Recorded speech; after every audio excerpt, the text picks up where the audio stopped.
जय गुरु। आगे और सुंदर सुंदर वीडियो पाने के लिए चैनल को सब्सक्राइब और बेल आइकन प्रेस करना ना भूलें। जय गुरु। वंदे लोक तिलकम शाश्वत वार्ता विभूषणम अमरकृत्युषाणम प्रबुद्धम लोकम जीवनम प्रणय प्रमतियावदीपनम वंदे जीवन जीवनम सत्पुरुषम वंदे पुरुषोत्तम परम दयाल श्री ठाकुर परमाराध्या जगत जननी शिष्य गौरमा परम पूज्यपाद पितृदेव शिष्य गौरदा परम पूज्यपाद आचार्य देव दादा परम पुण्य बाबादा परम पुण्य अरविंदा एवं समस्त इस परिवार के रातों चरणों में मेरा कोटि कोटि प्रणाम। आज हमारे पुण्य बिनकिदा का 51 बर्थ एनिवर्सरी, उनके रात्रि चरणों में मेरा विशेष आज प्रणाम। और इस ऑनलाइन इस कटक सत्संग बिहार के 350वें दिन के उपलक्ष्य पर जितने हमारे भक्त मंडली युक्त है, दादा बांग्ला बोल हिंदी बोल बुझते वाला ना আপনার যে ভাষা ইচ্ছা বলেন। না আপনি যা বলবেন বলেন। দুটো মিস করে বলছি, ঠিক আছে? হ্যাঁ বলেন। तो इस आज ऑनलाइन इस कटक सत्संग बिहार के 350वें दिन के उपलक्ष्य पर हमारे जितने भक्त मंडली इस ऑनलाइन वर्चुअल सत्संग से युक्त हैं और जहां तक मेरी आवाज पहुंच रही है और जहां तक ये बात आ रही है, सभी को मेरा यथायोग्य आंतरिक जय गुरु। बड़ों को मेरा प्रणाम, छोटों को मेरा ढेर सारा प्यार।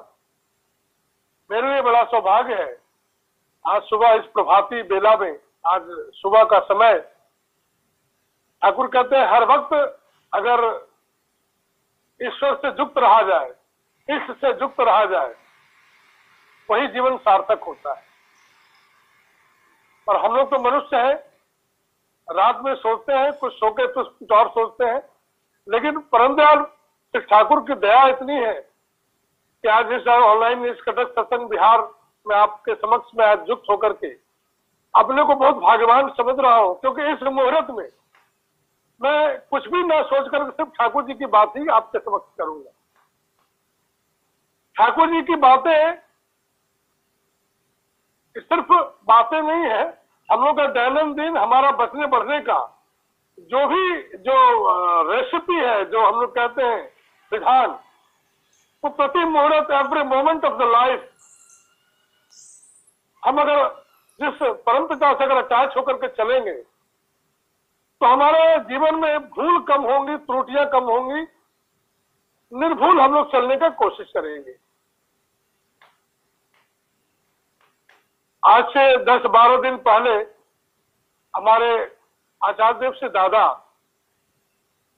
के आंख में कुछ प्रॉब्लम हुआ था, तो वो मैं इस लीला भूमि में हूं, आप लोग लीला भूमि की बात को सुनना चाहेंगे, मैं उसी प्रसंग से शुरू कर रहा हूं कि उस लीला भूमि में प्रतिदिन मैं तो जाता हूं, लेकिन अभी इस कोरोना पैंडेमिक जो काल है उसमें अंदर प्रवेश अपने वर्जित है। जो अंदर है वो बाहर नहीं आते हैं, जो बाहर से अंदर नहीं आते।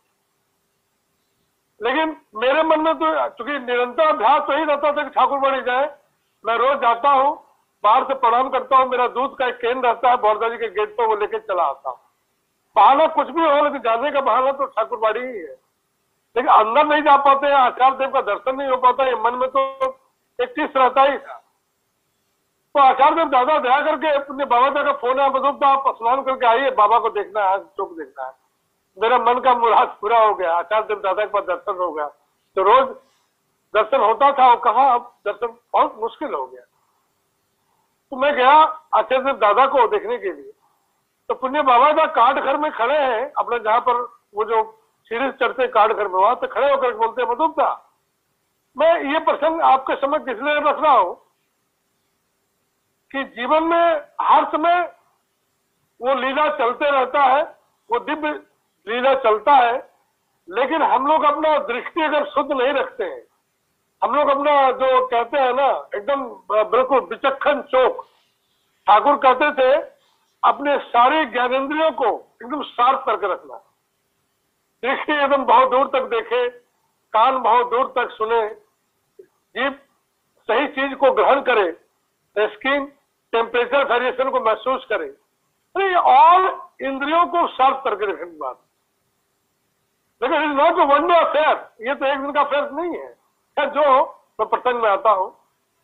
बाबा जा का देखिए, बाबा जा का एकमात्र इच्छा है आचार्य देव को खुश रखना, आचार्य देव को स्वस्थ रखना, आचार्य देव को सुस्त रखना, आनंद देना। क्यों? आचार्य देव के माध्यम से ठाकुर के पास ये जो आचार्य परंपरा है, तो ठाकुर जी का जो लीला है, जो जीवंत धारावाहिक चल रहा है, वो आचार्य के माध्यम से, अपने बाबा के माध्यम से हम तक पहुंच रहा है। हम लोगों ने बहुतों ने ठाकुर को नहीं देखा है, लेकिन ठाकुर को महसूस किया है उस आचार्य देव दादा के सानिध्य में जाने के बाद। गौरदा जी के सानिध्य में जो लोग आए थे उसमें वो महसूस करते थे। अभी हम लोग निरंतर उनको महसूस करते हैं जब उनके संग में जाते हैं, लेकिन अपने संग में जाने का मतलब सिर्फ आपको दिखाई नहीं पड़ेगा। आपका भी नित्य निरंतर साधन भजन होना चाहिए। आपका भी ये जो दृष्टि शुद्धि है ना, ये जब तक नहीं होगा आप लीला को समझ नहीं पाएंगे। और दृष्टि शुद्धि होने के लिए वो संगात संजायते श्रद्धा, और श्रद्धा बाने लभते ज्ञानम। कहते हैं भक्त ही प्रकृति ज्ञानी होता है। तो भक्ति किसमें है? वो सत्य में संलग्न, चित्त को संलग्न करने को भक्ति कहते हैं। तो सत्य में अगर चित्त में अगर संलग्न है तो भक्ति के माध्यम से जब ज्ञान होता है तो ही ज्ञान प्रहेलिका को ध्वंस करके प्रकृति चक्षु प्रदान करता है, बिल्कुल क्लियर विजन। तो मैं जब गया पुण्य बाबा पास, तो पुण्य बाबा कहा कि मधुबदा बाबा का चौक में ना वो किताब नहीं पढ़ पाते। देखिए बाबा को कहाँ कष्ट हो रहा है, ये पुण्य बाबा के मुख से बिल्कुल पता चल पा रहा है। बाबा किससे आनंद पाएंगे, ये पुण्य बाबा का एक मात्र लक्ष्य है। और बाबा का आनंद का मतलब अभी जो समस्या है, बाबा जो किताब पढ़ते हैं वो पढ़ नहीं पा रहे हैं, तो मधुबदा कुछ ऐसा व्यवस्था करिए कि बाबा पढ़ पाए। मैं जब अंदर गया, आचार्य देव दादा थोड़ा दुर्बल, शरीर से थोड़ा अस्वस्थ थे, लेकिन बैठे हुए थे। उस अस्वस्थता में भी हमसे पूछ रहे क्या मुंडे की खबर, बाबा के रकम, ममता के रकम, दादा सबका खोज खबर दी। हम आप लोग जो सांसारिक जगत में, आप किसी के घर में जाइए, जो व्यक्ति खुद परेशान है शारीरिक अस्वस्थता की वजह से, वो आपसे पूछ ही नहीं सकता कि तुम कैसे हो।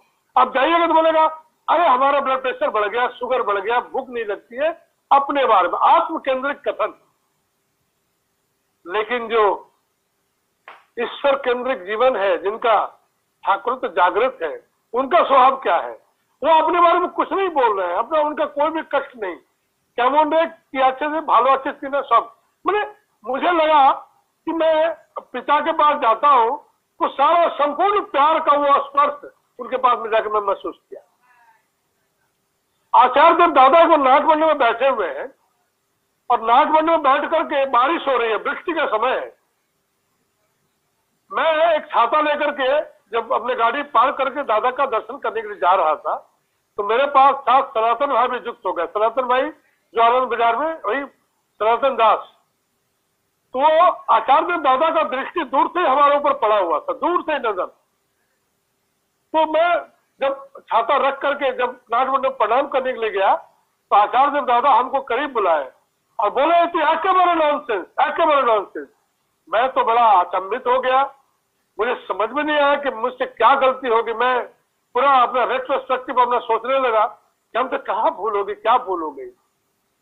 लेकिन आचार्य देव दादा की आंखों में जो प्यार, कहते हैं ना, वो गुस्सा में भी प्यार जो नजर आता है, वो जो आप किसी व्यक्ति को पराया नहीं समझते हैं, प्रत्येक में अपनी सत्ता को महसूस करते हैं, वो मैंने तब महसूस किया जब अचानक वो धमक देकर के कहते हैं कि तुम एक डॉक्टर आदमी हो, तुम एक छाता में दो आदमी आ रहे हो, बारिश में भीग जाओगे, तुम्हारा शरीर खराब हो जाएगा, और तुम्हारा शरीर खराब होगा तो तुम्हारा परिवार के प्रति, इस देश के प्रति, देश के प्रति जो दायित्व है उससे तुम विमुख हो जाओगे। कहने का मतलब था कि तुम डॉक्टर मानुष हो, कितने रोगी तुम्हारे माध्यम से चिकित्सा लेने के लिए आएंगे, वो लोग सब वंचित हो जाएंगे। तो देखें उन्हें दृष्टिभंग में कोथाय আমি যখন ভাবি শুধু আমার জন্য ভাবছি, তো আচার্য দাদা ভাবছেন कि मधुब शरीर खाराप होले একজন ডাক্তার মানুষ এই বাড়িতে গেলে তার ফ্যামিলি আছে, ফ্যামিলির কষ্ট পাবে। আর সে রোগী হলে তার মাধ্যমে অনেক রোগী যার চিকিৎসা নেবার তার ইচ্ছা, সেও তখন डिप्राइव्ड হবে। ये सोच किसका हो सकता है? एक आम आदमी का सोच नहीं हो सकता है, जो सब सत्ता में अपना ही सत्ता महसूस करते हैं। ये अद्भुत, मैं ये आपके समक्ष रख रहा हूं। एक बार आचार्य दादा के पास एक बहुत ही गरीब आदमी एक पेपर में लपेट के कुछ पैसा लाया। आचार्य दादा के समक्ष हमारे त्रिपाठी ने निवेदन कर रहा था, ये दादा माँ का इच्छा पूर्ण करने के लिए आए हैं। माँ का क्या इच्छा था कि हमारे मरने के बाद मेरा जो भी पैसा आचार्य देव के व्यवहार में लगना चाहिए। वो पेपर में लपेटे हुए पैसा है। मैं देख रहा हूं, मैं भी उस चौकी जहां आचार्य देव दादा बैठते हैं और मैं बैठा हुआ हूं। आचार्य देव दादा बोलते हैं कोतो टाका। वो व्यक्ति, वो जो लड़का जो माँ का इच्छा पूर्ण करने के लिए आया था। देखिए, हम लोग तर्पण करते हैं ना, गया में जाकर तर्पण करते हैं। तर्पण का मतलब है अपने पितृकुल मातृकुल का वास्तविक इच्छा को जीवन में मूर्त करना। और वो व्यक्ति जो बेटा, वो कपड़ा फटा हुआ है, उसका कोई ठीक से उसका वस्त्र भी नहीं है, बहुत ही गरीब अवस्था में, जो मौलिक अवस्था देख के पता चल रहा, खूब गरीब। लेकिन पेपर में जो पैसा लपेट के आया, आश्चर्य हो गया। 8 लाख रुपया थे, 8 लाख।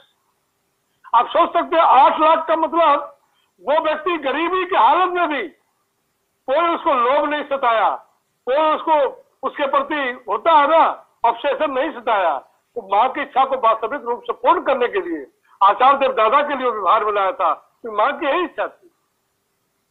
आचार्य देव दादा का भी देखिए, वो कहते हैं आज तो ठाकुर बाबा असले वो जा बोलो ताई हो। देखिए, पिता पुत्र का लीला है। बाबा असले जा बोलो ताई हो। बोलिए बाबा जा आते हैं, सब लोग जानते हैं, सोसाइटी दे करके प्रणाम करते हैं।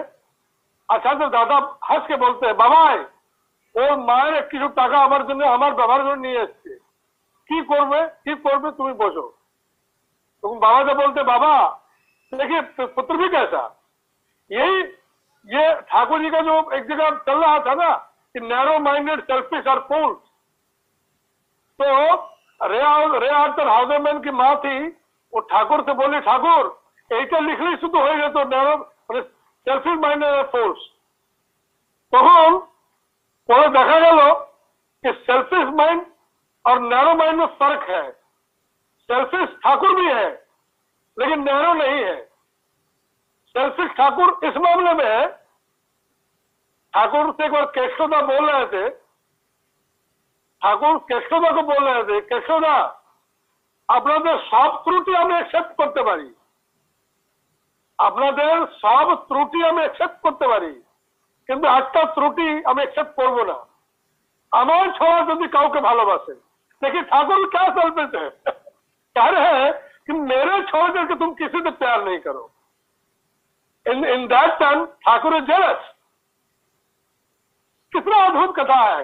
केशवदा कह रहे हैं कि हर त्रुटि में स्वीकार कर सकता हूं लेकिन एक त्रुटि में स्वीकार नहीं करूंगा। तुम अगर मुझको छोड़ के किसी दूसरे से प्यार करते हो ये मैं बर्दाश्त नहीं करूंगा। तो आसपास के लोग सोचेंगे ठाकुर कितना सेल्फिश है। लेकिन ठाकुर का सेल्फिश जो सेल्फ है, हम लोग घर में भी सेल्फ रखते हैं। ठाकुर का सेल्फ पूरा विश्व है, पूरा जगत है, पूरा ब्रह्मांड है। आज डब्लूधर को कोई तकलीफ होगा, हमारे उमाकांत साहब को कोई तकलीफ होगा तो ठाकुर भी कष्ट पाएंगे। क्या ऐसा सोच मेरा है? हम तो अपने बच्चे से बाहर निकल ही नहीं पाते। तो वो व्यक्ति का जो पैसा है आचार्य देव के व्यवहार के लिए, और आचार्य देव किस तरीके से अपने पुत्र बवायदा, वो एक लीला है, पुत्र पिता का लीला है, वो समझने का फेर है। आंखों का दृष्टि शुद्धि करेंगे तो लीला प्रति मुहूर्त घट रहा है। ठाकुर जी के पास जो भक्त लोग रहते थे वो ठाकुर से 1 मिनट भी दूर नहीं रहना चाहते थे। उनको लगता था कि कौन सा लीला कब घट जाएगा, हम उससे वंचित हो जाएंगे।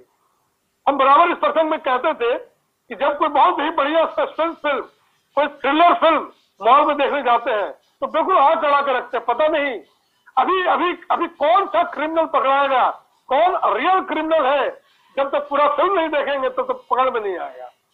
That the thing Mrs Thakur, every moment of the life ये इश्क टाने और अमोघ चला है, ये इश्क टालना अमोघ चलन में रहना है।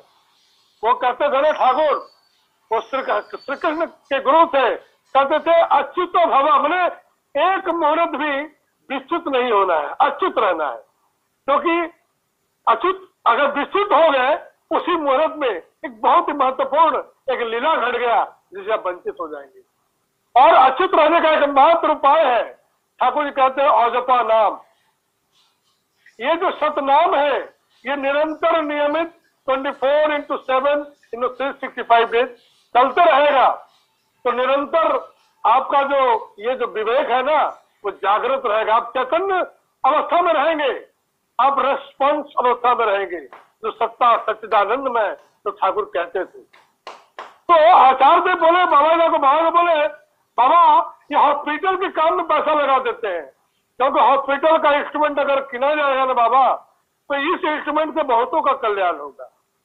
देखिए कितना विस्तार, कितना व्याप्ति, कितना एक्सपेंडेड थॉट है।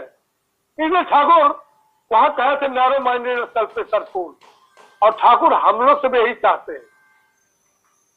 ठाकुर जी बोलते हैं, लोग कहता है कि ये माया युक्त संसार है, ये नारी नरक का द्वार है। ठाकुर कहते हैं माया युक्त संसार नहीं है, ये माया मुक्त संसार होने का अगर कायदा तुम जान लो। माया मुक्त संसार कैसे होगा? जब हम इष्टानुरक्त होंगे, इष्टानुरागी होंगे, जीवन में सदगुरु के शरणापन्न होंगे, सतनाम मनन करेंगे, सत्संग का आश्रय ग्रहण करेंगे। और जिस दिन हमारा इष्टानुरक्त, ठाकुर से एक भक्त पूछे थे शैलजानंदा कि ठाकुर कंप्लीट मैन कैसे हो सकते हैं? तो ठाकुर बोलते हम कंप्लीट मैन नहीं समझते, हम समझते हैं इष्टानुरक्त संपन्न आदमी। इष्टानुरक्त संपन्न मानुष जो है ता जो भी हवा जागे तो आपसे आप जा हमार ताई हवे। कहने का मतलब है कि इष्टानुरक्ति, इष्टानुराग कहते हैं ना, वृत्ति भेदिक टाउन देख लो भगवान। ये पैशन परवेडिंग जो हमारा इष्ट प्रांता है, ये जो कॉम्प्लेक्सेस है, पैशन परवेडिंग कॉम्प्लेक्सेस, हम उस कॉम्प्लेक्सेस को जब हम क्रॉस करेंगे तब हमारा जो दृष्टि शुद्धि होगा, और दृष्टि शुद्धि के माध्यम से हमारे सामने पूरा जगत बिल्कुल परिच्छन्न नजर आएगा, क्रिस्टल क्लियर। ठाकुर जी कहते थे मनुष्य का सबसे बड़ा ब्यूटी है परिच्छन्नता, क्रिस्टल क्लियर, ट्रांसपेरेंट। पर हम डमरू धर्मा को देख रहे हैं, पूरा हमको डमरू कंप्लीट दिखाई दे रहे हैं, हम इमोशन से कंप्लीट। ये कब होगा? जब हमारा मनमुख एक होगा। मनमुख कहते हैं ना, सर्वप्रथम हमें दुर्बलता का विरोध तो करना होगा। ये दुर्बल मन त्रिकाल संदिग्ध में रहता है, और जब तक हम अकपट नहीं होंगे तब तक धर्मराज में प्रवेश नहीं करेंगे। और अकपट होने के लिए मनमुख एक करना होगा, और मनमुख एक जब दूर होगा तो मेरे अंदर की मलिनता दूर होगी, और जब मलिनता दूर होगी तभी यह दृष्टि शुद्धि होगा। नहीं तो जीवन में बहुत सारी घटनाएं घट जाएंगी, आपको समझ में नहीं आएगा। पुण्य बाबा जब बोले आचार्य दादा के बारे में, मतलब बाबा को ऐसा चौक देखी कि बाबा का दृष्टि बढ़िया हो जाए। पुण्य बिंकी दा को देखे, बोले मधुब ये फ्रेम है, कौन सा फ्रेम शूट करेगा ये देखिए। पुण्य सिपाही कहते हैं मधुब बाबा जब सोते हैं ना तो प्रेम चेहरा हो जाता है। अब देखिए प्रत्येक पुत्र अपने पिता को आनंद देने में लगे हुए हैं, एक भी पुत्र विमुख नहीं है। पिता को आनंद देने का ही सबका भाव है। मैं ये भाव आपके समझ इसलिए रख रहा हूं कि हम भी पिता है, हम भी किसी के पुत्र हैं। क्या दैनंदिन अपने जीवन में उस तरह का आचरण हम कर पाते हैं? क्योंकि जब तक हम आचार्य के संग में नहीं करेंगे, आचार्य किनको कहते हैं? जो विहित विज्ञान में तरीके से जीवन में आचरण करके हर विधि को अवलंबन अनुशीलन करके जाना है। लेकिन विज्ञान में विधि सम्मत आचरण, विज्ञान में विधि सम्मत आचरण, ये विज्ञान में विधि सम्मत आचरण ठाकुर बैठे हुए हैं। ठाकुर एक कुरान ग्रंथ मांगे किसी व्यक्ति से, अब कुरान ग्रंथ लाया जा रहा है, एक लाल कपड़े में लपेटा हुआ है, लेकिन ठाकुर का आचरण क्या, देखिए कितना अद्भुत है। ठाकुर जी कहते आगे जौल दे, आगे जौल दे। ठाकुर जल लिए हाथ में और जल लेकर के पूरा हाथ धोए हैं। हाथ धोने के बाद गमछा मांगे हैं, गमछा से पूरा मुख पूछे हैं।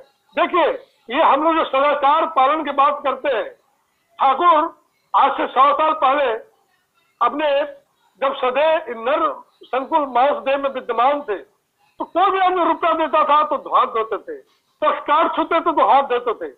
इवन हमारे प्रफुल्लोदास चाहे केष्टोदास कोई पोस्टकार्ड में अगर कुछ लिख रहे हैं, लिखने के दरमियान कोई गलती हो जाती है तो बोलते हैं ये पोस्टकार्ड को रख दो, दूसरा पोस्टकार्ड में लिखो, ओवर राइटिंग नहीं चलेगा। ठाकुर कहते थे ओवर राइटिंग भी पोस्टकार्ड के माध्यम से रिसीवर के मन में एक विकृति पैदा कर सकता है। कितना finest thought of mental hygiene. हम लोग इतना सदगुरु के शरणापन्न नहीं होते तो हम लोग पोथी पोथी पढ़ करके, ये रामायण गीता महाभारत पढ़ करके इस रियलिटी जो फाइनेस्ट थॉट को समझ नहीं पाते।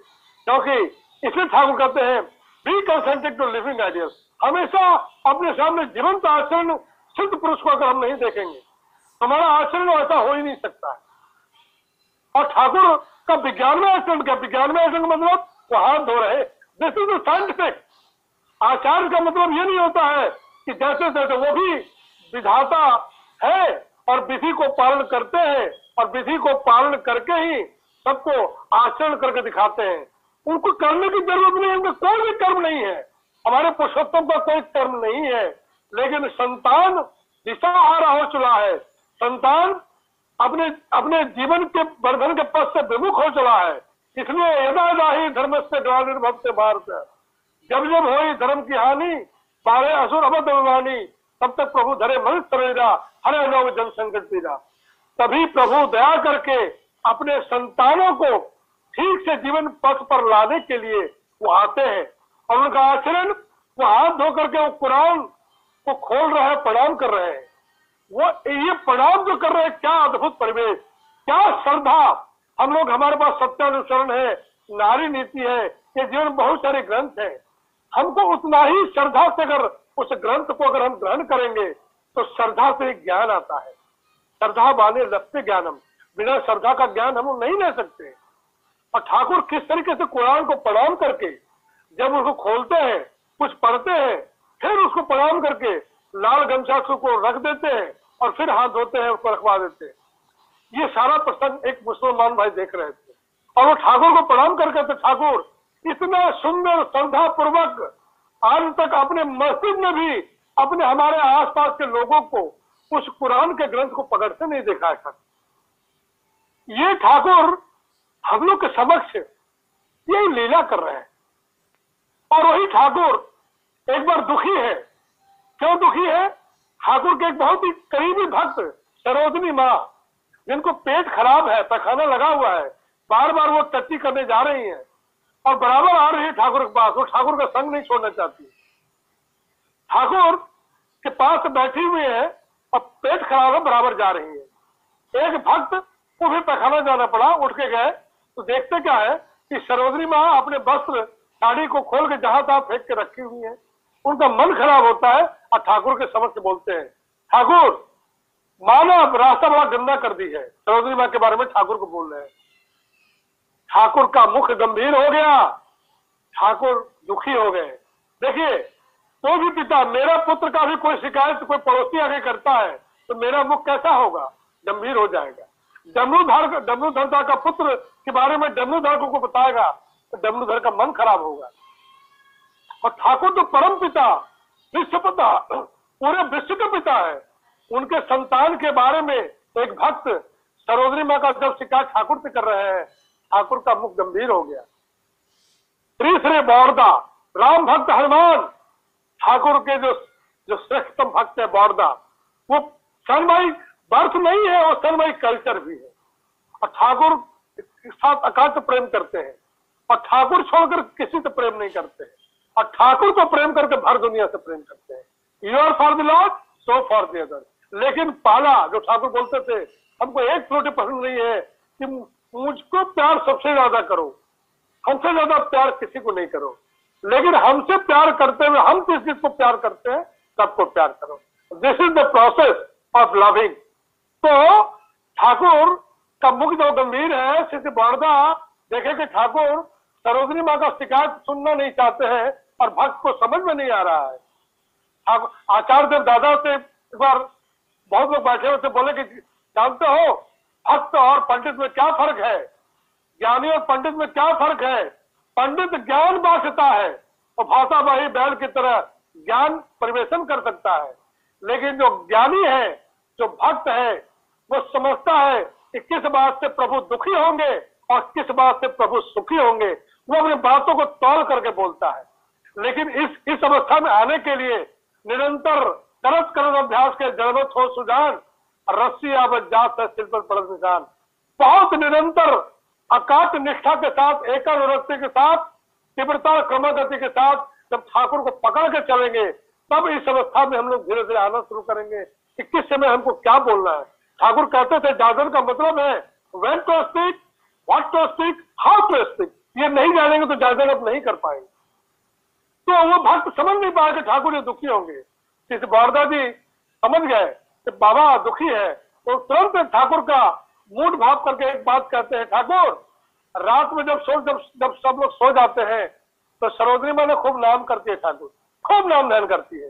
देखिए बाबा को आनंद देने के लिए बड़ौदा सरोजिनी माँ का जो सबसे बढ़िया गुण था नाम करने का, वही ठाकुर के समझ रख रहे हैं।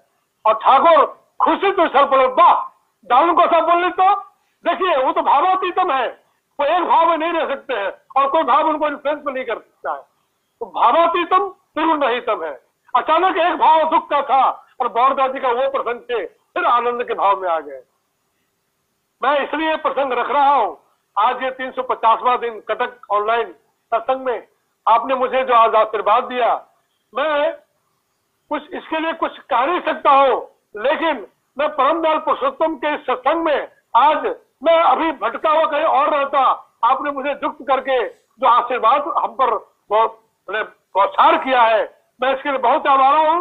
और विशेष चूंकि बातें बहुत है, हरि अनंता हरि कथा अनंता, हम इस कटक ऑनलाइन सत्संग केंद्र में जितने भक्त मंडली युक्त हैं, ठाकुर कहते थे एक बच्चे को कि सरस्वती माँ से क्या मांगी, तो बच्चे बोली हम अपना जीवन मांगे, शिक्षा मांगे। ठाकुर बोले पूरे विश्व का मंगल मांगो।